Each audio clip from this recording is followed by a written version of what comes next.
Hi students, welcome to AJ class. My name is Pawan Dhangar और मैं हूं आपका साइंस टीचर। आज का हमारा टॉपिक है liquid state. Students, last lecture में हमने सॉलिड स्टेट कवर कर लिया था, तो आज हम बात करेंगे लिक्विड स्टेट मतलब द्रव अवस्था। ठीक है, क्या होती है द्रव अवस्था, क्या होती है लिक्विड स्टेट। तो देखिए, लिक्विड स्टेट दैट मीन्स कि ऐसी स्टेट, मैटर का ऐसा स्टेट है जिसके अंदर आपके जो इंटरमोलिकुलर फोर्स है वो सॉलिड स्टेट के कंपैरिजन में वीक है बट गैसियस स्टेट के कंपैरिजन में स्ट्रांग है। ठीक है, जैसे मान लीजिए यहाँ पर दो मॉलिक्यूल्स है लिक्विड के, या कुछ मॉलिक्यूल्स मैंने यहाँ पर लिक्विड के शो किए हैं। अब इनके बीच का जो इंटरमोलिकुलर फोर्स है, इंटरमोलिकुलर फोर्स ऑफ अट्रैक्शन, वो सॉलिड स्टेट के कंपैरिजन में वीक होता है। ठीक है, अब सॉलिड स्टेट में तो मॉलिक्यूल्स बिल्कुल ही पास पास होते हैं। ठीक है, इस तरह से ये हमने इस पर डिटेल में बात कर चुके हैं। बट लिक्विड स्टेट में हमारे मॉलिक्यूल्स के बीच का जो गैप है वो भी थोड़ा सा ज़्यादा होता है, और उसके बाद में उनका जो इंटरमोलिकुलर फोर्स है वो भी कम होता है। मतलब जो दो अणुओं के बीच का जो आकर्षण बल होता है वो कम होता है। किसकी तुलना में? ठोस अवस्था की तुलना में, और गैस अवस्था की तुलना में वो जो बल है वो अधिक होता है। ठीक, इसी वजह से हम ये बोल सकते हैं कि लिक्विड स्टेट जो है हमारी, ठीक है, लिक्विड स्टेट में आपका जो वॉल्यूम है, ठीक है, जैसे मान लीजिए मैंने 1 लीटर कोई लिक्विड लिया है तो उसका वॉल्यूम फिक्स होगा। ठीक है, वॉल्यूम चेंज नहीं होगा। बट चूंकि इंटरमोलिकुलर फोर्स वीक है, अंतर आणविक बल जो है उसका वो कैसा है, वो कमजोर है। दो अणुओं के बीच का जो आकर्षण बल है वो कमजोर है, इसी वजह से वो किसी भी साइज या किसी भी शेप में आ सकता है, किसी भी आकार या किसी भी आकृति में वो ढल सकता है। जैसे आपने अगर पानी को बॉटल में रखा तो वो बॉटल का शेप ले लेगा, पानी को अगर आपने किसी ग्लास में रखा तो वो ग्लास का शेप ले लेगा, अगर वाटर टैंक में जाएगा तो वाटर टैंक का शेप ले लेगा। तो कहने का मतलब कि कोई भी लिक्विड है उसके इंटरमोलिकुलर फोर्स वीक होते हैं। किसके कंपैरिजन में? सॉलिड के कंपैरिजन में। इसी वजह से वो किसी भी साइज और शेप में जा सकता है। ठीक, इसका सबसे अच्छा एग्जांपल हम देख सकते हैं, जैसे वाटर। और हमारा सिंपल सा लिक्विड अगर हम देखें तो वाटर, जो कि यूनिवर्सल सॉल्वेंट भी हम उसको बोलते हैं, और उसका फॉर्मूला होता है H2O। ठीक है, मतलब वाटर का जो एक मॉलिक्यूल है उसके अंदर हाइड्रोजन के 2 मॉलिक्यूल है, 2 एटम है, और ऑक्सीजन का 1। ठीक है, और इन हाइड्रोजन और ऑक्सीजन ने मिलकर के क्या बना रखा है? वाटर बना रखा है। ठीक, अब ये बॉन्ड कुछ इस तरह से होता है। देखिए, यहां पर ऑक्सीजन अटैच है 2 हाइड्रोजन से। ठीक है, मतलब हाइड्रोजन ने अपना 1 इलेक्ट्रॉन और ऑक्सीजन ने भी अपने 1-1 इलेक्ट्रॉन इन्होंने शेयर करके ये बॉन्ड बनाया हुआ है। ठीक, फाइन।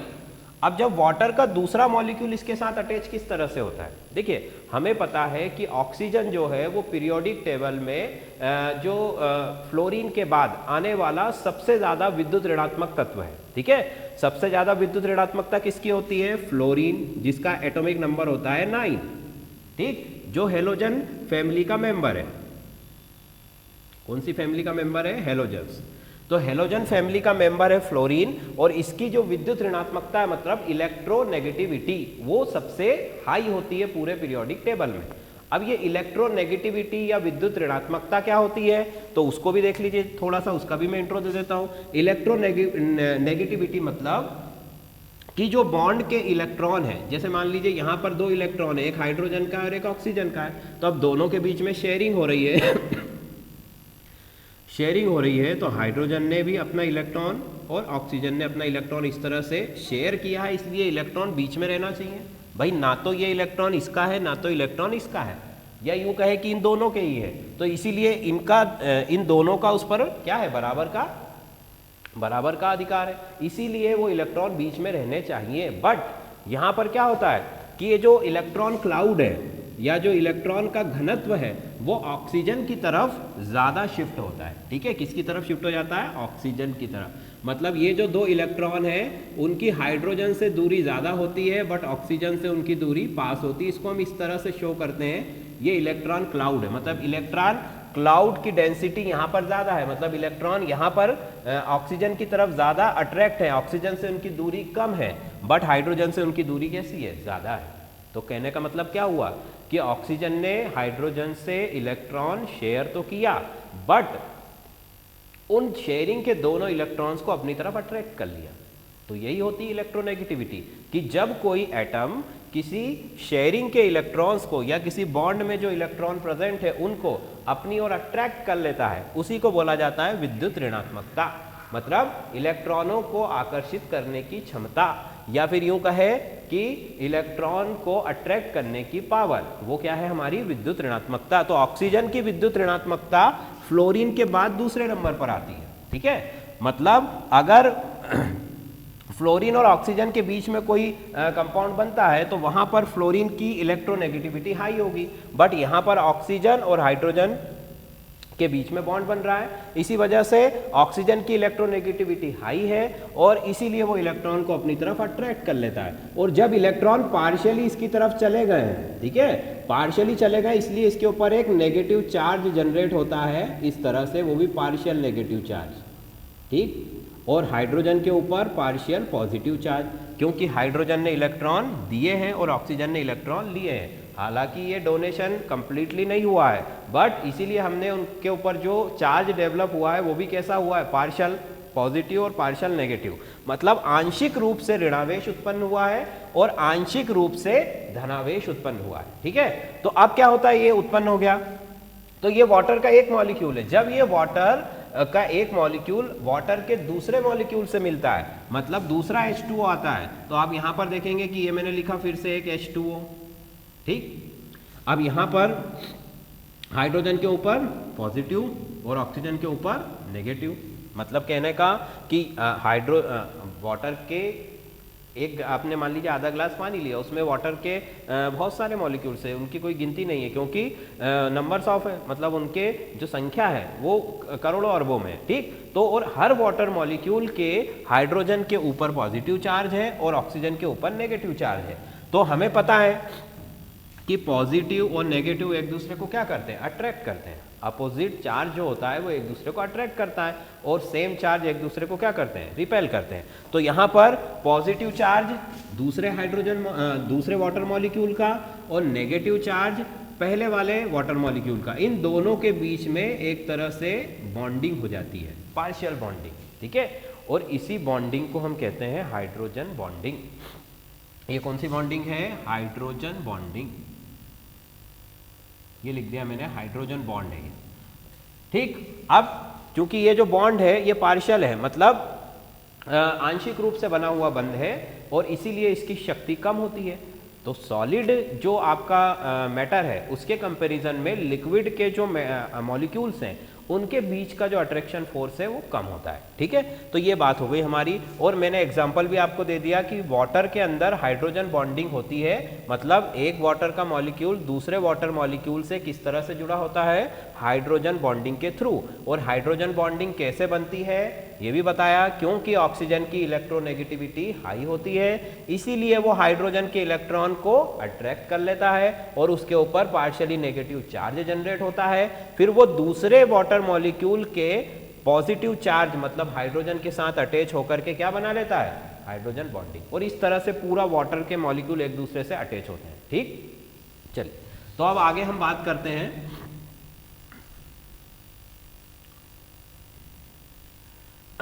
कि लिक्विड स्टेट के अंदर हम क्या पढ़ने वाले हैं। लिक्विड स्टेट के अंदर हम पढ़ेंगे सॉल्यूशन के बारे में, कि सॉल्यूशन क्या होता है और सॉल्यूशन के टाइप्स क्या होते हैं। इस तरह से 2-3 चीज़ें उनके बारे में हम पढ़ेंगे।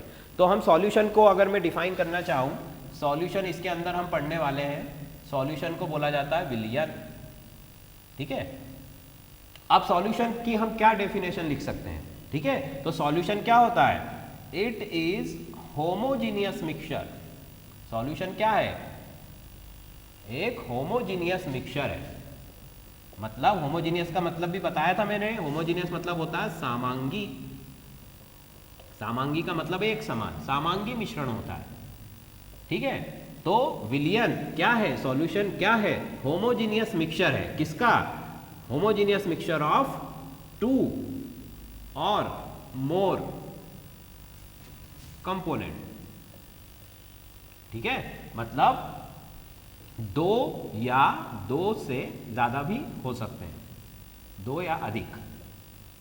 तो विलयन क्या है? 2 या 2 से अधिक, 2 या 2 से अधिक कंपोनेंट मतलब घटक कंपोनेंट का जो होता है समांगी मिश्रण होता है। समांगी का मतलब होता है जो एक समान हो, ठीक है, जिसको जैसे कि मान लीजिए हमने सॉल्ट लिया और उसको वाटर में डिजोल्व किया, 1 ग्लास ऑफ वाटर, 1 ग्लास पानी में आपने 1 चम्मच नमक डाला, ठीक। तो अब उस 1 ग्लास पानी में 1 चम्मच नमक पूरी तरह डिजोल्व हो चुका है। अगर आप उस वाटर को, उस पानी को, चाहे आप ग्लास के ऊपर से आप पानी पीजिए या ग्लास के नीचे साइड वाला पानी पीजिए, सबका टेस्ट कैसा होगा? एक जैसा होगा। देखने में भी वो कैसा दिखाई दे, ऐसा तो नहीं होगा कि नमक एक जगह आपको ज़्यादा दिख रहा है पानी में और दूसरी जगह कम दिख रहा है, ऐसा होता है क्या? नहीं होता है। सॉल्यूशन का मतलब ही है कि होमोजीनियस मिक्सचर है, आपने जो भी सॉल्यूट उसमें डाला है वो वहाँ पर पूरी तरह उसमें क्या हो चुका है? डिस्पर्स हो चुका है, फैल चुका है, ठीक। उसी को बोला जाता है समांगी मिश्रण, जो एक समान हो, ठीक। तो होमोजीनियस मिक्सचर ऑफ 2 और मोर कंपोनेंट, मतलब 2 या 2 से अधिक घटकों का समांगी मिश्रण होता है हमारा विलयन। अब इसके विलयन से रिलेटेड हम कुछ टर्मिनोलॉजी की बात करते हैं, ठीक है, कि सॉल्यूशन को पढ़ते समय या विलयन को पढ़ते समय हम किन किन टर्मिनोलॉजी का यूज करेंगे, तो जो आपके लिए इंपॉर्टेंट है उसी पर हम बात करते हैं, ठीक। सॉल्यूशन में तो किसी को कोई दिक्कत नहीं, होमोजीनियस मिक्सचर है, ठीक। अब देखिए इसमें 2 तरह की आप बातें हम पढ़ेंगे। सॉल्यूशन 2 चीजों से मिलकर बना होता है। पहली होती है सॉल्यूट और दूसरा होता है सॉल्वेंट। सॉल्यूट और सॉल्वेंट। सॉल्यूट का मतलब क्या है? विलेय, और सॉल्वेंट का मतलब क्या है? विलायक, ठीक। चलिए तो अब हम एक एक करके पहले इन दोनों को समझते हैं कि इनमें क्या होता है। भाई सॉल्यूट क्या है और सॉल्वेंट क्या है? अभी मैंने बोला कि हमने 1 गिलास पानी के अंदर 1 चम्मच नमक डाला या 1 चम्मच शुगर ऐड की, तो उन दोनों में सॉल्वेंट कौन है और सॉल्यूट कौन है? तो देखिए सॉल्वेंट हमेशा वही होगा जो बिगर क्वांटिटी में होगा, जो अधिक मात्रा में होगा, ठीक है। तो हम यहाँ पर लिख सकते हैं कि सॉल्वेंट जो है हमारा वो कैसा होगा? वो बिग क्वांटिटी में होगा, अधिक मात्रा में, ठीक है। अधिक मात्रा में जो है वो क्या है? सॉल्वेंट है, विलायक है। विलायक का मतलब है कि जो विलय कर ले, ठीक है। भाई आपने उसमें नमक डाला, पानी ने उसको विलय कर लिया, अपने अंदर घोल लिया। विलयता एक तरह से हम उसको डिसॉल्व करना या घुलनशीलता भी बोल सकते हैं। तो यहाँ पर अधिक मात्रा, सॉल्वेंट जो है वो अधिक मात्रा में होगा। भाई आपने पानी में नमक डाला तो ऑब्वियसली ये पानी ज़्यादा है और नमक कैसा है? कम है। तो इसीलिए यहाँ पर हमने क्या कहा कि वाटर जो है, ठीक है, वो क्या है? सॉल्वेंट है, और जो आपका सॉल्ट है या शुगर है वो आपका क्या है? सॉल्यूट है, ठीक है। तो जो अधिक मात्रा में है वो सॉल्वेंट है, ठीक। इसके जस्ट अपोजिट क्या हो जाएगा? सॉल्यूट क्या हो जाएगा? जो लेस अमाउंट में है, जिसकी क्वांटिटी या अमाउंट कैसा है? लेस है, वो कैसा है? वो विलेय है, कम मात्रा, ठीक है। कम मात्रा में जो उपस्थित है वो कैसा है? विलेय। क्लियर? तो जो अधिक मात्रा में है वो सॉल्वेंट, जो कम मात्रा में है वो सॉल्यूट, मतलब विलेय। तो ये विलेय और विलायक।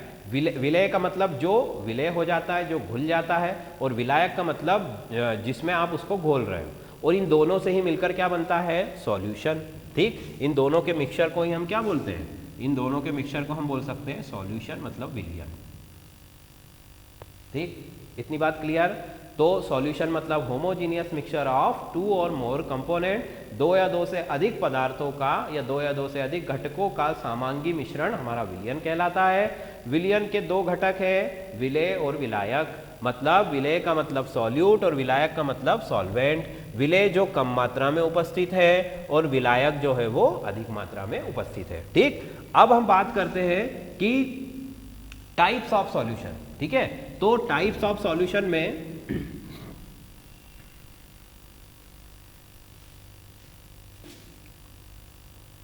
ये लिखा मैंने टाइप्स ऑफ सॉल्यूशन, मतलब विलयन के प्रकार। विलयन के प्रकार। अब विलयन कितने प्रकार के होते हैं? तो देखिए विलयन जो है हमारा, ये कई आधार पर इसका वर्गीकरण होता है, कई बेसिस पर इसका क्लासिफिकेशन होता है। जैसे कि physical state of solute and solvent, मतलब विलेय और विलायक की भौतिक अवस्था के आधार पर, या विलेय विलायक की जो है कंसंट्रेशन के आधार पर, या फिर विलेय विलायक की संख्या के आधार पर। तो हम 2-3 तरह के क्लासिफिकेशन पढ़ेंगे। उसमें पहला है हमारा कि जो आपके विलेय और विलायक है, ठीक है, इनके नंबर्स के बेसिस पर हम इसको पढ़ने वाले हैं, ठीक है। तो अभी हमने कहा कि विलियन में भाई सॉल्यूट होता है और सॉल्वेंट होता है, ठीक है, बट ऐसा भी हो सकता है कि विलियन में सॉल्वेंट तो एक ही है बट सॉल्यूट एक से ज़्यादा हो। मतलब आपने जो पानी लिया है उसमें आपने पहले नमक ऐड कर दिया और बाद में आपने उसमें शुगर भी ऐड कर दिया, तो क्या हो गया कि सॉल्वेंट तो एक ही था, विलायक तो एक ही था पानी, बट उसमें आपने सॉल्यूट 2 ऐड कर दिए, नमक भी ऐड कर दिया और शक्कर भी ऐड कर दिया। तो कहने का मतलब क्या हो गया कि वहां पर सॉल्यूट 2 हो गए और सॉल्वेंट एक, मतलब टोटल 3 चीजें हो गई, 3 कंपोनेंट हो गए। तो देखो विलियन के प्रकार हम लिख रहे हैं किसके आधार पर, on the basis of component, ठीक है, मतलब घटकों के आधार पर, घटकों के आधार पर। अब कितने प्रकार के होते हैं घटकों के आधार पर? घटकों के आधार पर कई प्रकार के होते हैं, हमें केवल 3 ही पढ़ना है बस, ठीक है। बाइनरी सॉल्यूशन, पहला क्या है इसमें, बाइनरी सॉल्यूशन, ये लिख दिया मैंने, बाइनरी सॉल्यूशन, हिंदी में इसको बोला जाता है द्विअंगीय विलयन। बाइनरी सॉल्यूशन द्विअंगीय विलयन, ठीक। क्या होता है ये भाई, बाइनरी में बाय का मतलब है 2, ठीक है, आपने हिंदी में समझ ही गए होंगे कि द्विअंगी मतलब जिसमें केवल 2 ही अंग है, ठीक है, मतलब एक विलायक है और एक क्या है, विलेय है, एक सॉल्यूट है और एक क्या है, सॉल्वेंट है। तो सीधी सी बात, बाइनरी में हम क्या लिख सकते हैं कि सॉल्यूट जो है हमारे पास वो कैसा है, एक होगा, विलेय जो है वो भी एक है और सॉल्वेंट मतलब विलायक जो है वो भी एक है। ये विलायक हो गया और ये विलेय हो गया, क्लियर। तो विलेय विलायक दोनों एक एक है, इसीलिए इसको हमने बोल दिया बाइनरी सॉल्यूशन या द्विअंगीय विलयन, जिसमें केवल 2 ही अंग है, जिसके केवल 2 ही घटक है, ठीक। अब इसी के बेसिस पे हम दूसरा लिख सकते हैं। दूसरा कौन सा है, टर्नरी सॉल्यूशन। बाइनरी के बाद टर्नरी मतलब त्रिअंगीय विलयन, त्रिअंगीय विलयन, ये लिख दिया त्रिअंगीय। तो अब इसके नाम से ही क्लियर है कि त्रिअंगीय मतलब कि इसमें कितने अंग हो गए, इसमें 3 अंग हो गए। अब 3 में क्या है, हो सकता है सॉल्वेंट 2 हो और सॉल्यूट 1 हो, या हो सकता है सॉल्यूट 2 हो और सॉल्वेंट 1 हो। तो यहाँ पर हम जो आपके सिलेबस में है कि सॉल्वेंट तो हमें एक ही रखना है हमेशा, केवल सॉल्यूट का जो नंबर्स है वो बढ़ाना है, ठीक है। तो यहाँ पर सॉल्वेंट तो हमेशा की तरह क्या है, एक ही है, तो हमने लिख दिया भाई सॉल्वेंट कैसा है, एक ही है। विलायक की संख्या कितनी है, एक ही है, ओके। फिर सॉल्यूट यहाँ पर कितने हो गए, अब सॉल्यूट जो है वो 2 हो गए, ठीक है। सॉल्यूट कैसे हो गए, 2 हो गए। जैसे कि अभी बताया मैंने, आपने पानी लिया, उसमें नमक डाल दिया और उसमें शुगर भी ऐड कर दिया, तो सॉल्यूट हो गए 2 और सॉल्वेंट हो गया 1। तो इसी को हम बोलते हैं त्रिअंगीय विलयन, मतलब जिसमें 3 घटक है, जिसके 3 कंपोनेंट है। पहला बाइनरी जिसमें 2 घटक है, दूसरा है टर्नरी जिसमें 3 घटक है, ठीक। और ये घटकों के आधार पर ही हम इसका वर्गीकरण कर रहे हैं। फिर इसी के आधार पर हम तीसरा भी लिख सकते हैं। तीसरा क्या हो जाएगा, क्वाटरनरी। अब इस तरह से ये बढ़ता जाएगा, क्वाटरनरी में 4 हो गए, ठीक है, इसके आगे भी नंबर्स बढ़ाते जा सकते हैं हम, ठीक है। तो इसीलिए हम केवल 3 ही पढ़ रहे हैं, क्योंकि आपको इसका मीनिंग समझ में आ गया कि बाइनरी मतलब 2, उसके बाद गिनती चलती जाएगी, क्लियर। तो क्वाटरनरी में क्या होगा, सॉल्वेंट कितने हो जाएंगे भाई, सॉल्वेंट कितने हो जाएंगे, सॉल्वेंट तो हमें एक ही रखना है, सॉल्वेंट एक ही है। और सॉल्यूट कितने हो जाएंगे, 3 सॉल्यूट हो जाएंगे, फाइन। तो ये classification on the basis of component या basis of number of component हम लिख सकते हैं, ठीक है, नंबर के आधार पर, संख्या के आधार पर। तो संख्या के आधार पर विलयन कई प्रकार के हैं, बाइनरी, टर्नरी, क्वाटरनरी, क्लियर इतनी बात। चलिए आगे चलते, चलिए नेक्स्ट है कि टाइप्स ऑफ सॉल्यूशन। अभी हम टाइप्स ऑफ सॉल्यूशन ही पढ़ रहे हैं और अगला टाइप है हमारा types of solution on the basis of physical state, ठीक है, ऑन द बेसिस ऑफ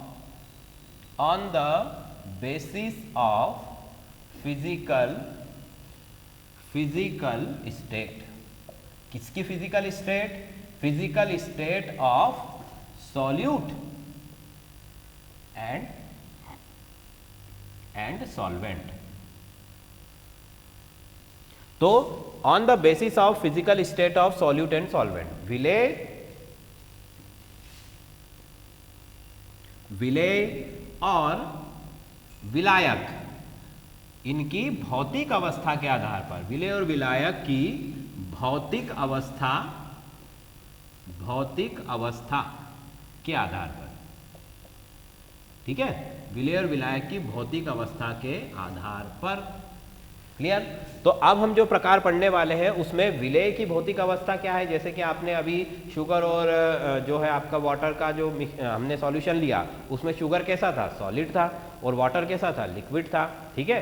फिर अगर हम ले सकते हैं कि भाई जो आपके मान लीजिए एयर है, एयर के अंदर सॉलिड पार्टिकल्स हैं, भाई 10 पार्टिकल, हवा में धूल उड़ती रहती है, हवा में आपकी वाटर वेपर भी होती है, हवा में कई तरह की चीज़ें होती हैं, हवा में धुआं भी होता है। तो जो एयर है वो वहाँ पर सॉल्वेंट हो गई, क्योंकि एयर ज़्यादा क्वांटिटी में है। हमने पहले ही कहा कि जो ज़्यादा अमाउंट में है, जो ज़्यादा नंबर में है, वो क्या हो जाएगा, वो सॉल्वेंट हो जाएगा, और जो कम है वो क्या हो जाएगा, सॉल्यूट हो जाएगा। तो अगर एयर और 10 पार्टिकल की बात करें तो 10 पार्टिकल कम है और एयर ज़्यादा है, इसलिए 10 पार्टिकल क्या हो गए, सॉल्यूट हो गए, और एयर क्या हो गई, सॉल्वेंट हो गई। तो यहाँ पर सॉल्वेंट मतलब विलायक की भौतिक अवस्था क्या है, गैस है, और सॉल्यूट मतलब 10 पार्टिकल की भौतिक अवस्था क्या है, ठोस है। क्लियर? तो इस तरह से हम कई सारे एग्जाम्पल, उसका पूरा टेबल मैं आपको बना करके बताता हूं कि क्या क्या पॉसिबिलिटीज और उसके एग्जाम्पल क्या क्या हो सकते हैं। ठीक, तो ये इसका पूरा हम टेबल बना लेते हैं। चलो, तो अब टेबल में देखिए हम क्या कर सकते हैं कि सबसे पहले तो मैं यहाँ पर 3 कॉलम बना देता हूँ। यह है सॉल्यूट, और यहाँ पर हम सॉल्वेंट लिख सकते हैं। ठीक, सॉल्यूट, सॉल्वेंट, ये हो गया हमारा एग्जाम्पल का कॉलम, जिसमें हम एग्जाम्पल देंगे। और यहां पर हम टाइप लिखेंगे। ठीक है भाई। अब देखो, फिजिकल स्टेट के बेसिस पर हम सॉल्यूशन को 3 टाइप्स में डिवाइड कर सकते हैं। ठीक है, पहला टाइप हमारा क्या होगा, सॉलिड सॉल्यूशन, भाई जिसमें सॉल्वेंट कैसा होगा, सॉलिड हो सकता है। दूसरा होगा लिक्विड सॉल्यूशन, जिसमें सॉल्वेंट कैसा होगा, लिक्विड होगा। और तीसरा होगा गैस सॉल्यूशन या गैसियस सॉल्यूशन, जिसमें सॉल्वेंट कैसा होगा, गैस होगा। तो उन तीनों को हम देखने वाले हैं। तो अब देखिए, टाइप्स में हम पहला लिखते हैं सॉलिड सॉल्यूशन। अब कई लोग सोच रहे होंगे कि भाई सॉलिड सॉल्यूशन कैसे हो सकता है, क्योंकि सॉल्यूशन का मतलब तो लिक्विड है कि नहीं, और लिक्विड अवस्था जो है, जो द्रव अवस्था है, उसके अंदर हम सॉलिड सॉल्यूशन कैसे हो सकता है ना। तो वो होता है, ठीक है। जैसे कि उसका एग्जांपल मैं अभी आपको बताता हूं। तो सॉलिड सॉल्यूशन, अब चूंकि हमने बोल दिया है कि सॉल्यूशन कैसा है, सॉलिड है, और सॉल्यूशन की जो फिजिकल स्टेट है वो कौन रिप्रेजेंट करता है, सॉल्वेंट रिप्रेजेंट करेगा। भाई जो ज़्यादा अमाउंट में प्रेजेंट है वही डिसाइड करेगा कि फाइनल प्रोडक्ट की जो फिजिकल स्टेट है वो कैसी है। जैसे पानी ज़्यादा है तो सॉल्यूशन कैसा बनेगा, लिक्विड ही रहेगा। पानी ज़्यादा है तो सॉल्यूशन हमेशा लिक्विड ही रहेगा। आप चाहे उसमें कितना भी नमक डाल दीजिए, पर वो सॉलिड नहीं बन सकता है। जब तक उसमें सॉल्वेंट वाटर है या कोई भी सॉल्वेंट लिक्विड है तो वो कैसा होगा, लिक्विड। सॉल्यूशन भी लिक्विड ही होगा। तो सॉल्यूशन की फिजिकल स्टेट कौन डिसाइड करेगा, सॉल्वेंट डिसाइड करेगा। मतलब विलयन की भौतिक अवस्था कौन डिसाइड करेगा, विलायक। जो विलायक की भौतिक अवस्था होगी वही विलयन की भौतिक अवस्था होगी फाइनली। ठीक है, तो हमने लिखा सॉलिड सॉल्यूशन, मतलब यहां पर सॉल्वेंट की फिजिकल स्टेट क्या है, सॉल्वेंट की फिजिकल स्टेट क्या है, सॉलिड। और सॉल्यूट की फिजिकल स्टेट तीनों में से कुछ भी हो सकती है, मतलब वो सॉलिड भी हो सकती है, लिक्विड भी हो सकती है, और गैस भी हो सकती है। भाई आपने कहा सॉलिड सॉल्यूशन, उससे एक बात क्लियर हो गई कि यहाँ पर जो सॉल्वेंट है उसकी फिजिकल स्टेट क्या है, सॉलिड है। बट सॉल्यूट की फिजिकल स्टेट तो तीनों में से कुछ भी हो सकती है। आपको सॉलिड के साथ सॉलिड भी हो सकता है, सॉलिड के साथ लिक्विड भी हो सकता है, सॉलिड के साथ गैस भी हो सकता है। तो इन तीनों के एग्जाम्पल हम देखने वाले हैं कि एक बार अगर आपने सॉल्वेंट सॉलिड लिया और सॉल्यूट भी सॉलिड ले लिया, दोनों चीजें सॉलिड ले ली, तो इसका एग्जाम्पल, सबसे अच्छा एग्जाम्पल क्या होता है, अलॉय। अलॉय का मतलब मिश्र धातुएं, मिश्र धातुएं या मिश्र धातु।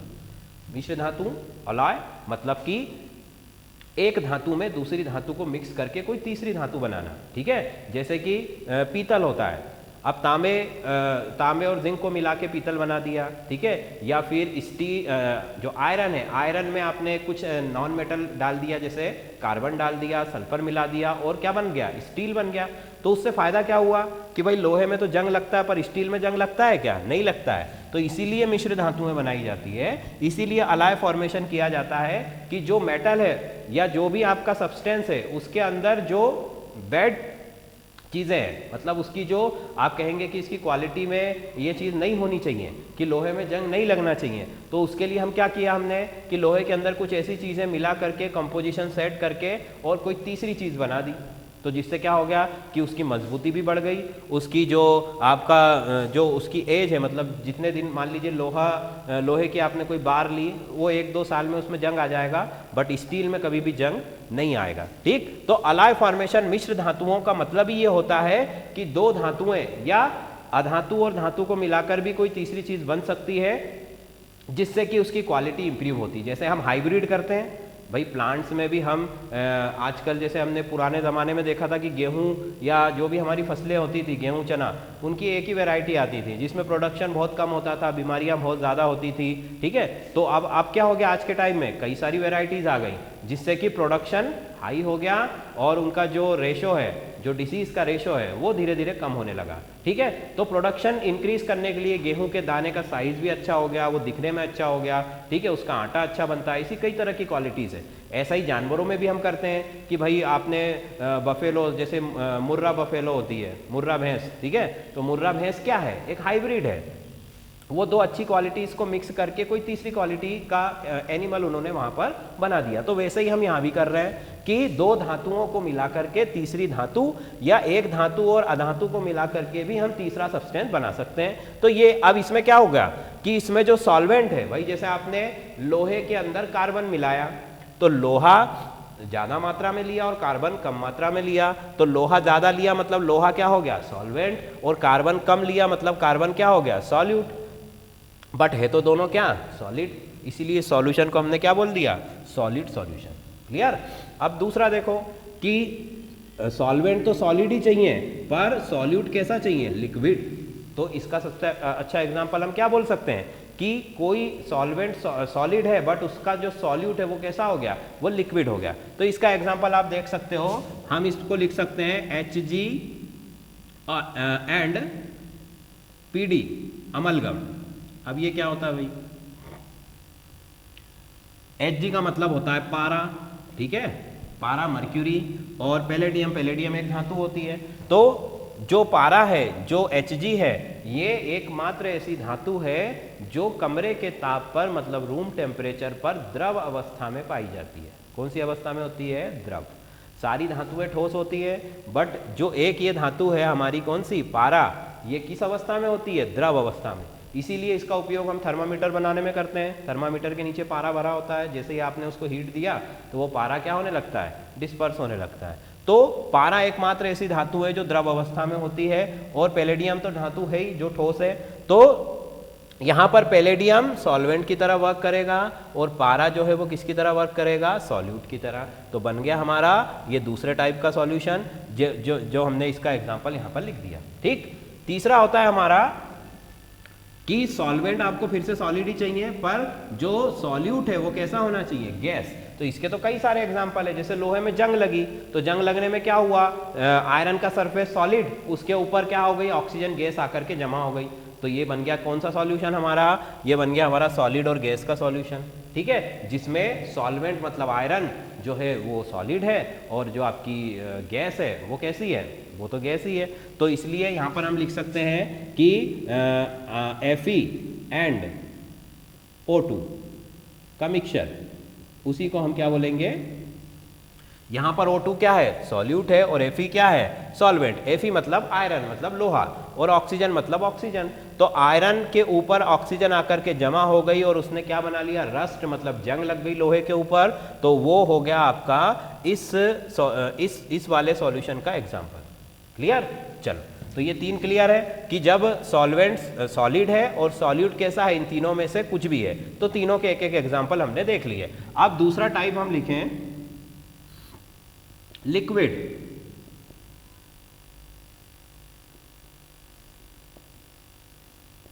सॉल्यूशन। ठीक है, अब लिक्विड सॉल्यूशन में क्या होगा, जब बोल दिया कि सॉल्यूशन लिक्विड है मतलब कि उसका जो सॉल्वेंट है उसकी फिजिकल स्टेट क्या है, लिक्विड है, द्रव है। तो यहां पर हम क्या लिखेंगे,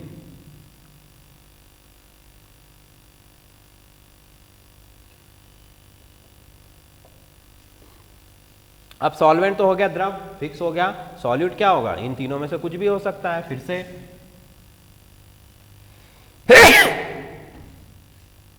सॉरी, तो ये सॉलिड, लिक्विड या गैस, सॉलिड, लिक्विड और गैस, इन तीनों में से कुछ भी हो सकता है ये वाला सॉल्यूशन। तो देखिए अब आगे इनके एग्जांपल की बात करें। अब हमें चाहिए कि विलायक जो है वो कैसा है, द्रव, और विलेय कैसा है, ठोस। तो वो तो सिंपल सा एग्जांपल अभी देखा था हमने कि NaCl मतलब नमक प्लस वाटर। तो पानी कैसा है, लिक्विड है, ये रहा लिक्विड, और नमक कैसा है, सॉलिड, ये रहा सॉलिड। ये तो जो आपका नॉर्मल सॉल्यूशन होता है उसका एग्जांपल हो गया। नेक्स्ट आप देखो तो दूसरा अगर देखें तो लिक्विड और लिक्विड दोनों लिक्विड लेना है, मतलब आपने मान लीजिए H2O प्लस एल्कोहल, एल्कोहल के अंदर आपने पानी मिला लिया तो वो कैसा हो गया, लिक्विड सॉल्यूशन का एग्जांपल हो गया। अब इसमें अगर आप पानी की मात्रा ज़्यादा रखते हो तो पानी विलायक हो जाएगा, और एल्कोहल की मात्रा ज़्यादा रखते हो तो एल्कोहल विलायक हो जाएगा। ठीक है, उसमें कोई इशू नहीं है। तो बट दोनों ही यहाँ कैसे हैं, लिक्विड है। तीसरा एग्जाम्पल कि सॉल्वेंट तो लिक्विड है बट सॉल्यूट कैसा होना चाहिए, गैस होना चाहिए। तो उसका भी एग्जाम्पल हम दे सकते हैं कि H2O प्लस ऑक्सीजन। भाई पानी जो होता है उसमें ऑलरेडी ऑक्सीजन घुली होती है। ठीक है, पानी बनता भी ऑक्सीजन की मदद से ही, और उसमें ऑक्सीजन ऑलरेडी डिसॉल्व होती है, जो कि एक्वेटिक एनिमल्स है, जलीय जीव जंतु होते हैं, वो सांस कैसे लेते हैं, वो पानी में घुली ऑक्सीजन की वजह से ही सांस लेते हैं। तो इसीलिए वो भी सॉल्यूशन बन गया एक हमारा, जिसमें सॉल्वेंट कैसा है, लिक्विड है, ये रहा हमारा सॉल्वेंट लिक्विड, और सॉल्यूट कैसा है, गैस है। क्लियर इतनी बात। तो ये दो टाइप के सॉल्यूशन हमने देख लिए। पहला है सॉलिड सॉल्यूशन जिसमें सॉल्वेंट ठोस होगा, और सॉल्यूट सॉलिड, लिक्विड, गैस तीनों में से कुछ भी हो सकता है। ठीक है। दूसरे टाइप का सॉल्यूशन है लिक्विड जिसमें सॉल्वेंट लिक्विड होगा और सॉल्यूट जो है वो सॉलिड, लिक्विड, गैस, इन तीनों में से कुछ भी हो सकता है। क्लियर। ओके, इसका फटाफट स्क्रीनशॉट ले लीजिए, फिर मैं इसको क्लियर करके अगला तीसरा टाइप नेक्स्ट है हमारा गैस सॉल्यूशन या गैसियस सॉल्यूशन, गैसीय विलयन। तो अब गैसीय विलयन में सॉल्वेंट कैसा होगा, ऑब्वियसली गैस ही होना चाहिए। ठीक है, और सॉल्यूट जो है आपका सॉलिड, लिक्विड और गैस, तीनों में से कुछ भी हो सकता है। फाइन, जैसा कि अभी पिछले दो एग्जाम्पल में हमने देखा वैसा ही केस यहाँ पर भी है। तो गैस सॉल्यूशन में सॉल्वेंट गैस होगा और सॉल्यूट कुछ भी हो सकता है। तो अब एग्जाम्पल की बात करें तो ऐसा कौन सा सॉल्यूशन है जिसमें सॉल्वेंट गैस है और सॉल्यूट क्या है, सॉलिड है। तो अभी बताया था मैंने कि एयर के अंदर डस्ट पार्टिकल्स या एयर के अंदर स्मोक, धुएं या कार्बन के कण, तो इनको हम बोलते हैं गैसियस सॉल्यूशन। तो हम लिख सकते हैं एयर प्लस डस्ट पार्टिकल या डस्ट। ठीक, तो हवा और धूल के कणों का जो मिश्रण होता है, जो मिक्सचर होता है, उसको हम बोलते हैं गैसीय विलयन। ठीक है, जिसमें हवा विलायक है जो कि गैस है, और डस्ट क्या है, विलेय है जो कि क्या है, सॉलिड है। चलो नेक्स्ट है गैस और लिक्विड। तो यहीं पर हम देख सकते हैं कि एयर के अंदर वाटर वेपर भी होती है, जल भी होता है गैसीय अवस्था में, द्रव अवस्था में भी होता है वाटर वेपर, और गैस में भी होता है। तो एयर के अंदर जल है, भाई हवा में जैसे हम बोलते हैं ना, आज एयर में बहुत मॉइस्चर है, मतलब पानी की मात्रा, कहीं से कहीं पानी अगर बरस रहा हो, वहाँ से अगर हवा चले तो ठंडी हवा लगती है, क्योंकि वो उसके अंदर वाटर मॉलिक्यूल्स होते हैं, उसके अंदर वाटर होता है, मॉइस्चर होता है। तो वो हमारा एग्जाम्पल हो गया इस वाले कॉम्बिनेशन का। तो जिसमें एयर क्या है, सॉल्वेंट है जो कि गैस है, और वाटर क्या है, लिक्विड है जो कि सॉल्यूट है। तीसरा एग्जाम्पल गैस और गैस, तो वो तो सिंपल एयर का ही मिक्सचर है। ठीक है भाई, एयर में क्या है, एयर का मतलब ही है उसमें बहुत सारी गैसें होती हैं। सबसे ज़्यादा नाइट्रोजन गैस 78%। ठीक है, नाइट्रोजन गैस 78%, उसके बाद में ऑक्सीजन है 21% और उसके बाद में बहुत सारी गैसें हैं। तो हम यहाँ बोल सकते हैं कि यहाँ सॉल्वेंट भी गैस है और सॉल्यूट भी गैस है। जो कम मात्रा में है वो सॉल्यूट है और जो अधिक मात्रा में है वो सॉल्वेंट है। क्लियर? तो ये हमने बात करी कि विलेय और विलायक की भौतिक अवस्था के आधार पर विलयन कितने प्रकार के होते हैं। तो कुल मिला के विलयन कितने प्रकार के हो गए? 9 प्रकार के। ठीक है, हर एक प्रकार का हर एक टाइप के 3 सब टाइप है। ठीक है, तो इसलिए हमने कह दिया कि इस आधार पर विलयन 9 प्रकार के होते हैं। क्लियर? अब अगला जो हमारा क्लासिफिकेशन है वो किसके ऊपर बेस्ड है? तो अगला जो क्लासिफिकेशन है वो हमारा कंसंट्रेशन के ऊपर बेस्ड है। किसके ऊपर बेस्ड है? कंसंट्रेशन। तो हम लिख सकते हैं कि on the basis of concentration, on the basis of concentration. ठीक है, कंसंट्रेशन का मतलब क्या? सांद्रता, मतलब सांद्रता के आधार पर विलयन के प्रकार। अब ये सांद्रता क्या होती है, सबसे पहले हम इसको समझते हैं कि व्हाट इज कंसंट्रेशन। हमने कहा कि भाई कोई विलयन की जो सांद्रता है, जो कंसंट्रेशन है, उसकी परिभाषा क्या लिखोगे? तो हम परिभाषा क्या लिख सकते हैं कि जैसे मान लीजिए मैंने यहाँ पर वाटर लिया। ठीक है, वाटर है मेरे पास 1 लीटर। कितना है? 1 लीटर। 1 लीटर पानी है। 1 लीटर पानी में मैंने मान लीजिए 100 ग्राम, कितने ग्राम? 100 ग्राम जो है वो NaCl को यहाँ पर डिजोल्व कर दिया, NaCl को घोल दिया। फिर आपसे पूछा कि इसकी सांद्रता बताइए। तो इसकी सांद्रता, भाई सांद्रता का मतलब कि उस विलयन के अंदर विलायक जो होता है, विलायक के हिसाब से उसमें कितना विलेय उपस्थित है। ठीक है, या यूं कहे कि पर लीटर जो आपका सॉल्यूशन है उसके अंदर कितने ग्राम सॉल्यूट प्रेजेंट है। कुल मिलाकर के यहाँ पर हम ये बोल सकते हैं कि सॉल्वेंट और सॉल्यूट इसका रेशो बताना है हमको। ठीक है, जैसे कि मैंने यहाँ पर कहा कि 1 लीटर में 100 ग्राम है, तो मैं इसको कैसे लिख सकता हूँ कि इस विलयन की सांद्रता कितनी है? 100 ग्राम पर लीटर। ये सांद्रता हो गई कि 1 लीटर जो आपका सॉल्वेंट है उसके अंदर 100 ग्राम सॉल्यूट है।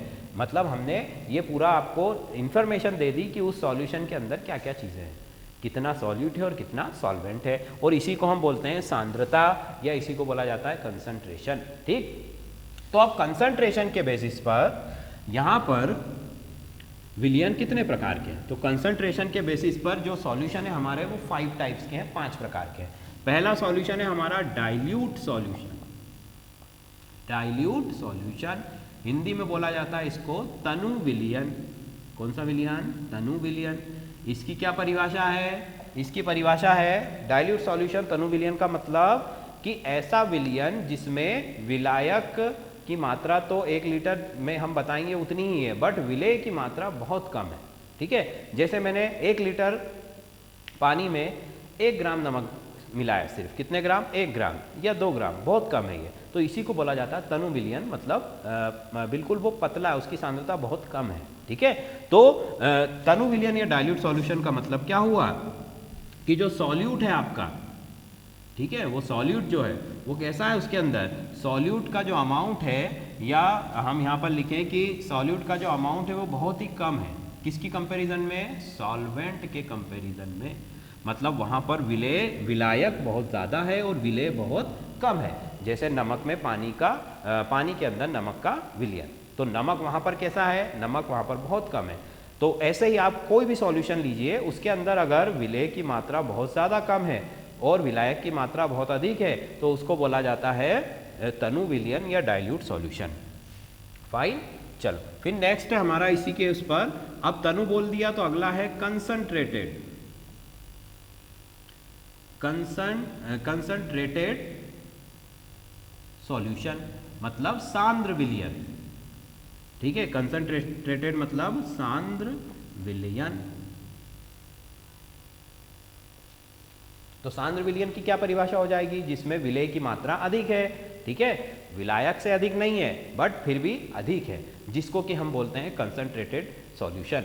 भाई विलायक से अधिक अगर उसकी मात्रा हो गई तो वो तो फिर विलायक ही बन गया। ठीक है, तो विलायक से अधिक मात्रा नहीं है बट फिर भी इतनी कम भी मात्रा नहीं है जो नेग्लिजिबल बोल सके हम। ठीक है, कंसंट्रेटेड का मतलब गाढ़ा है, वो थोड़ा सा उसकी जो, जैसे हम बोलते हैं ना लैब में कंसंट्रेटेड एसिड है हमारे पास, मतलब कि उसकी जो पावर है एसिड की, उसमें वो पावर उसकी ज़्यादा है, और जो डाइल्यूट एसिड होगा उसकी पावर क्या होगी, कम होगी, उसका इफेक्ट कम होगा। तो कंसंट्रेटेड का मतलब कि इसमें इनफ अमाउंट में, या हम बोल सकते हैं मच मोर अमाउंट, अच्छा खासा इसमें अमाउंट होता है, much more amount of solute, मतलब जो आपका विलेय है उसकी जो मात्रा है वो पर्याप्त है, विलेय की मात्रा अधिक है। ठीक है, विलेय की मात्रा अधिक, तो विलेय की मात्रा अधिक है तो वो क्या हो गया, सांद्र विलयन हो गया, कंसंट्रेटेड सॉल्यूशन हो गया। क्लियर, पहला डाइल्यूट जिसमें विलेय की मात्रा कम है, दूसरा कंसंट्रेटेड जिसमें विलेय की मात्रा ज्यादा है। ठीक, नेक्स्ट है हमारा तीसरा आ जाता है सैचुरेटेड सॉल्यूशन, या पहले हम अनसैचुरेटेड देख लेते हैं। अनसैचुरेटेड सॉल्यूशन, अनसैचुरेटेड सॉल्यूशन मतलब असंतृप्त विलयन। कौन सा विलयन, असंतृप्त विलयन। अब ये क्या होता है, देखिए असंतृप्त हिंदी में उसके नाम से क्लियर है कि वो तृप्त नहीं, तृप्त मतलब जैसे हम बोलते हैं ना खाना खा लिया तृप्त हो गए, पेट भर गया, तो इसका पेट अभी नहीं भरा है। किससे नहीं भरा है, सॉल्यूट से।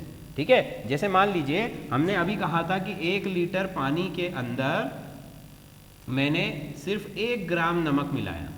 ठीक है, मतलब वो डाइल्यूट सॉल्यूशन था आपका। ठीक है, तो अभी 1 लीटर पानी क्या सिर्फ 1 ग्राम नमक को ही डिजॉल्व कर सकता है, नहीं, उसकी तो कैपेसिटी ज़्यादा होनी चाहिए। तो मान लीजिए कि 1 लीटर पानी जो है वो 1 ग्राम से ज़्यादा नमक को डिजॉल्व कर सकता है। ठीक है, बट मान लीजिए वो 10 ग्राम को डिजॉल्व कर सकता है। कितना कर सकता है, 10 ग्राम नमक को 1 लीटर पानी डिजॉल्व कर सकता है। मान लीजिए, वैसे तो इससे भी ज़्यादा ही होगी, तो आपने उसमें डाला कितना, 10 से कम, 1 से लेकर 9 तक। तो उस 1 से लेकर 9 तक का आप कोई भी अमाउंट डालोगे तो उसको बोला जाएगा अनसैचुरेटेड सॉल्यूशन। क्यों, क्योंकि उसमें और अभी आप ऐड कर सकते हो।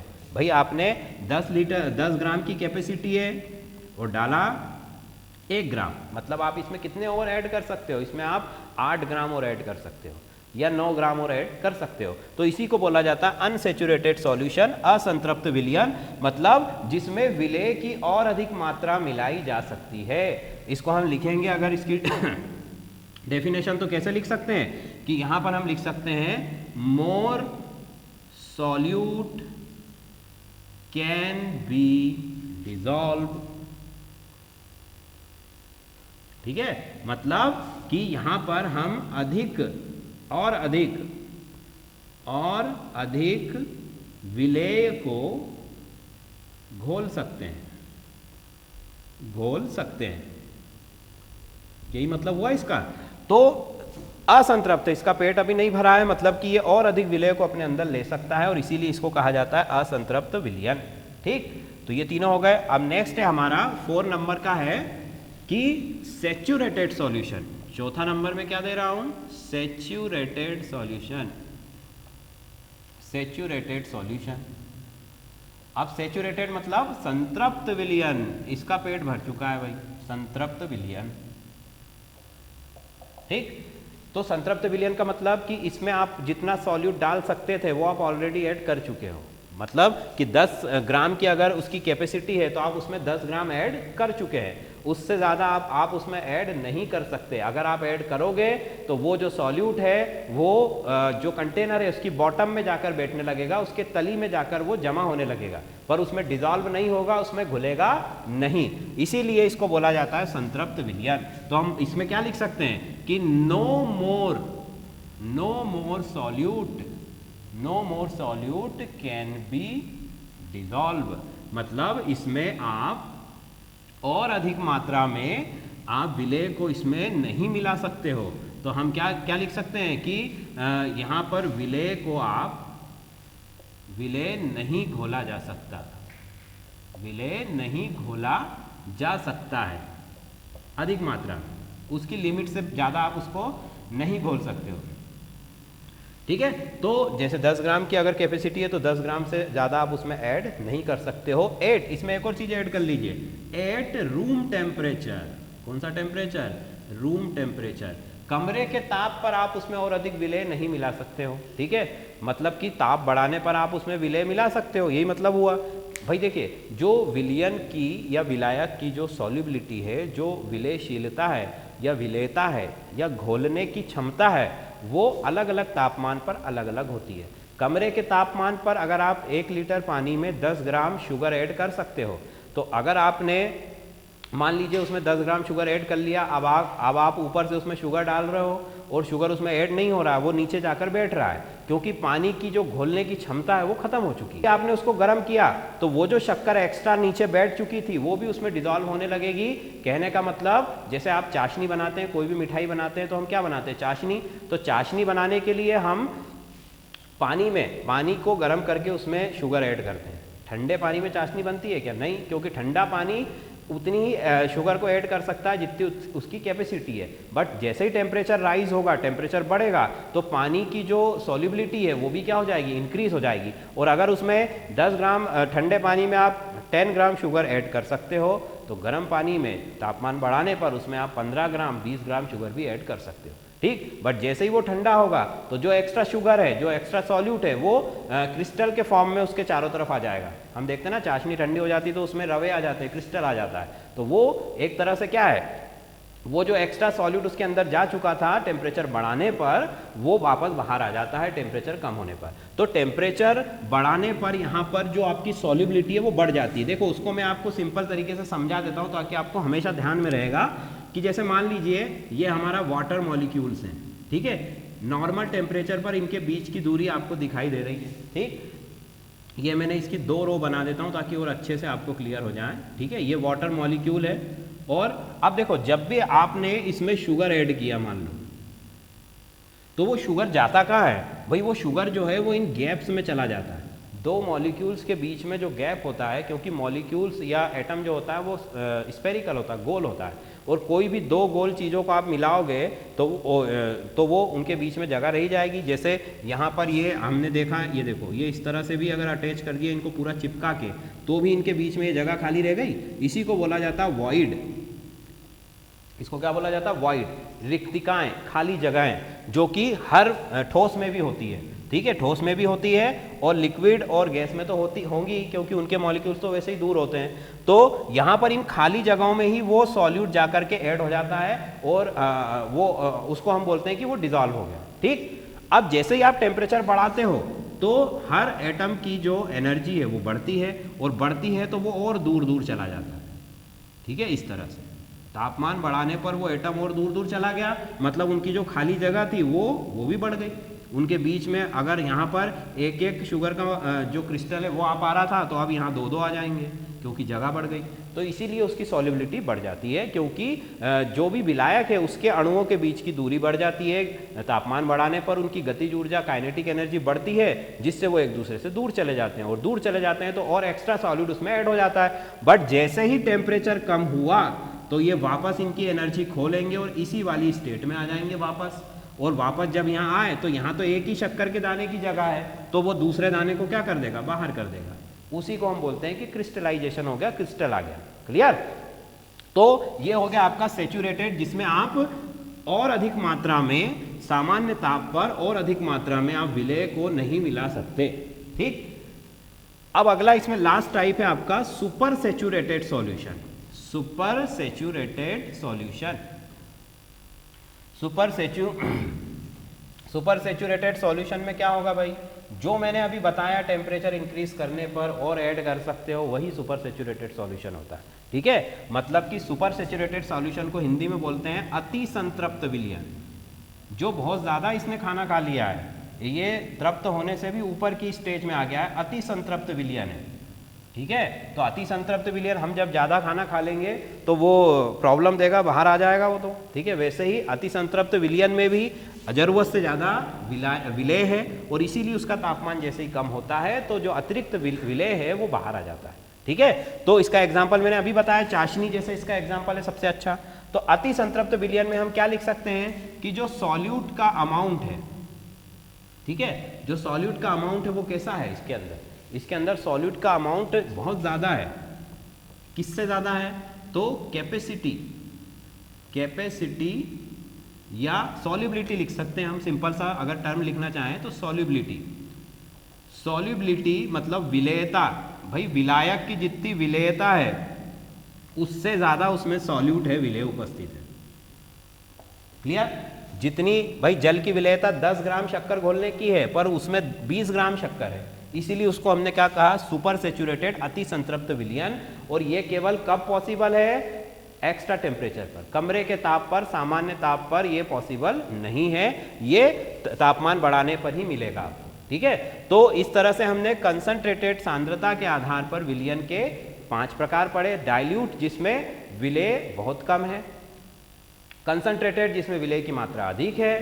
ठीक है, फिर आ गया सेचुरेटेड, मतलब जिसमें और ज्यादा विलेय नहीं घोल सकते आप, अनसेचुरेटेड जिसमें विलेय घोल सकते हैं, और सुपर सेचुरेटेड जिसमें यहां पर विलेयता से भी ज्यादा हो जाता है विलेय की मात्रा। ठीक, चलिए अब नेक्स्ट हम बात करते हैं। ठीक है, नेक्स्ट हम बात करते हैं कंसंट्रेशन टर्म्स।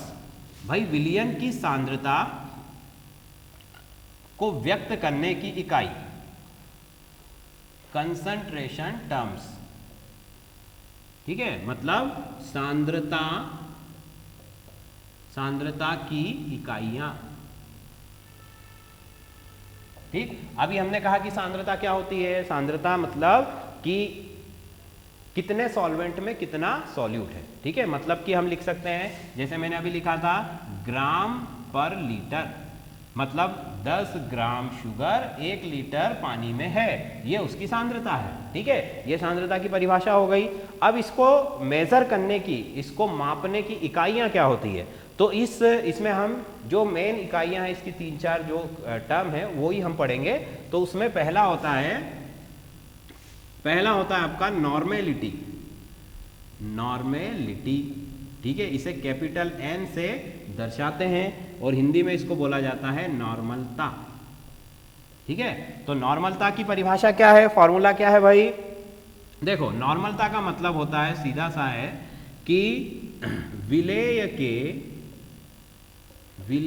के ग्राम तुल्यांकों की संख्या, विलेय के ग्राम तुल्यांकों की संख्या, और अपॉन में इसका फॉर्मूला हम लिख रहे हैं, तो विलेय की ग्राम तुल्यांकों की संख्या अपॉन में क्या हो जाएगा, विलयन का लीटर में आयतन, विलयन का लीटर में आयतन, ये इसका फॉर्मूला हो गया। मतलब number of equivalent of solute. ठीक है, और अपॉन में क्या है, वॉल्यूम ऑफ सॉल्यूशन। क्लियर? ये सिंपल सा फॉर्मूला हो गया। नॉर्मलता क्या है? नॉर्मलता विलयन की सांद्रता को व्यक्त करने की एक इकाई है। ठीक है, और नॉर्मलता को कैपिटल N से प्रदर्शित करते हैं। इसका जो फॉर्मूला है वो क्या है कि विलेय के ग्राम तुल्यांकों की संख्या बटे विलयन का लीटर में आयतन। ठीक, और इसकी जो यूनिट की अगर हम बात करें तो क्या हो जाएगा, ग्राम इक्विवेलेंट पर लीटर, ये उसकी यूनिट हो गई, ग्राम इक्विवेलेंट पर लीटर। क्लियर? ये पहली चीज हो गई। अब दूसरा इसमें आता है, नॉर्मलता के बाद आता है मोलेरिटी।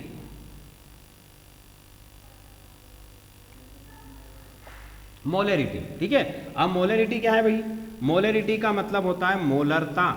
मोलरता, मोलरता, इसका फॉर्मूला क्या है? इसको हम कैपिटल M से प्रदर्शित करते हैं। किससे प्रदर्शित करते हैं? कैपिटल M से। अब मोलरता का फॉर्मूला क्या होता है?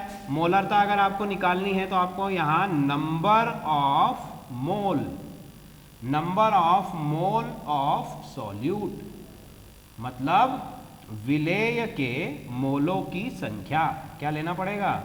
विलेय के मोलों की संख्या, विलेय के मोलों की संख्या बटे वही विलयन का लीटर में आयतन, विलयन का लीटर में आयतन। और अगर ये आयतन आप लीटर में नहीं ले रहे हैं, मान लीजिए मिलीलीटर में ले रहे हैं, तो यहां पर आप क्या कर देंगे? 1000 से मल्टीप्लाई कर दीजिएगा फॉर्मूले के अंदर। और अगर आप वॉल्यूम लीटर में ले रहे हैं तो इसको करने की कोई जरूरत नहीं है। क्लियर? तो ये दूसरी यूनिट हो गई। पहली है नॉर्मलता, दूसरी है मोलरता। ठीक, अब थर्ड इसकी जो यूनिट होगी वो क्या हो जाएगी? मोल पर लीटर। मोल पर लीटर, ये उसकी यूनिट हो गई। तो नॉर्मलता, मोलरता। तीसरा इसमें आता है इंपॉर्टेंट, मोल फ्रैक्शन। तीसरा जो हमारा वो क्या है, मोल फ्रैक्शन। ये लिख दिया मैंने, मोल फ्रैक्शन मतलब मोल प्रभाज।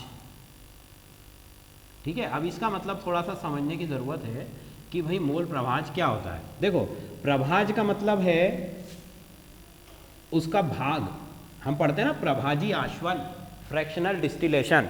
जैसे जो जमीन से पेट्रोल निकाला जाता है, कच्चा पेट्रोल, उसको पेट्रोलियम बोला जाता है।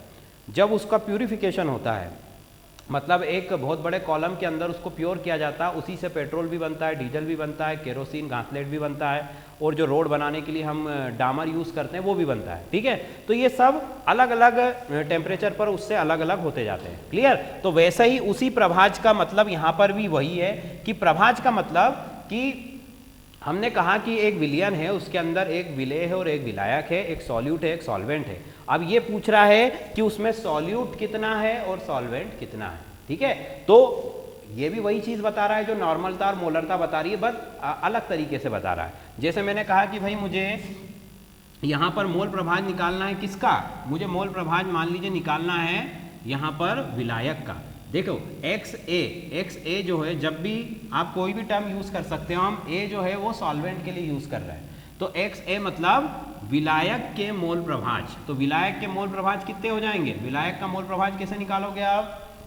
विलायक के मोलों की संख्या और अपॉन में क्या करोगे, जो टोटल उसके मोल है वो रखना है। मतलब आप यहाँ पर क्या लिखोगे कि Na upon Na plus NB। अब मैं इन तीनों को लिख देता हूँ कि ये है क्या।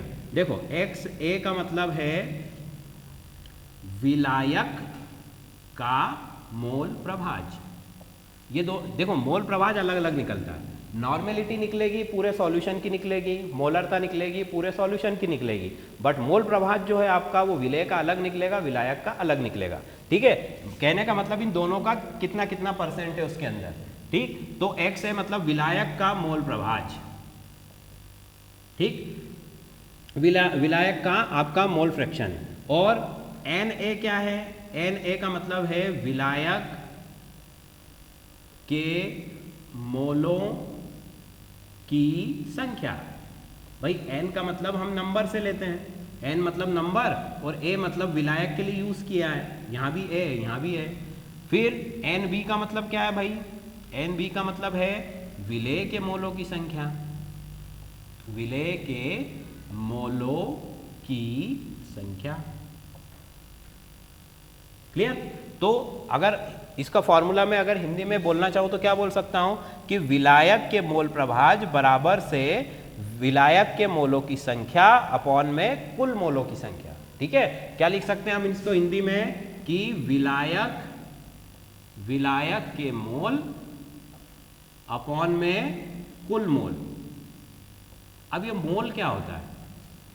ठीक है, मोल क्या होता है? मोल का मतलब होता है, जैसे कि हम बोलते हैं केमिस्ट्री में एक टर्म होता है, जैसे मैंने कहा कि भाई मेरे हाथ में एक पेन है।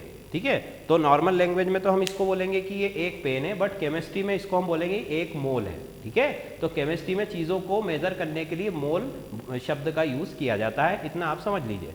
तो हमने कहा कि मान लीजिए मैंने कहा कि भाई विलायक के 4 मोल है, मतलब जो सॉल्यूशन है उसमें विलायक के कितने मॉलिक्यूल है? 4 है। क्लियर? इस तरह से आप भी उसको समझ सकते हो। तो अब ये तो हमने निकाल लिया मोल प्रभाज किसका है? विलायक का। इसी तरह अगर आपको विलेय का निकालना हो तो क्या करना पड़ेगा?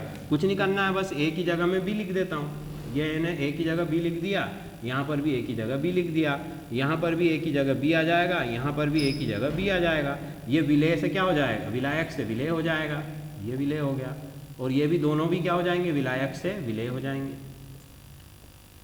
बस ये भी क्या हो जाएगा? विलेय हो जाएगा। तो अब इसका फॉर्मूला क्या बन गया? XB मतलब विलेय के मोलों की विलेय का मोल प्रभाज बराबर से विलेय के मोलों की संख्या बटे कुल मोल। क्लियर? तो ये मोल प्रभाज हो गया। तो 3 टर्म हमने पढ़ी, नॉर्मलता, मोलरता और मोल प्रभाज। ये विलयन की सांद्रता को व्यक्त करने की इकाई। ठीक, सॉल्यूशन के अंदर हमें इतना ही लेना है, और जो आपके क्वेश्चन आंसर है ऑब्जेक्टिव वो मैं आपको प्रोवाइड कर दूंगा। फाइन।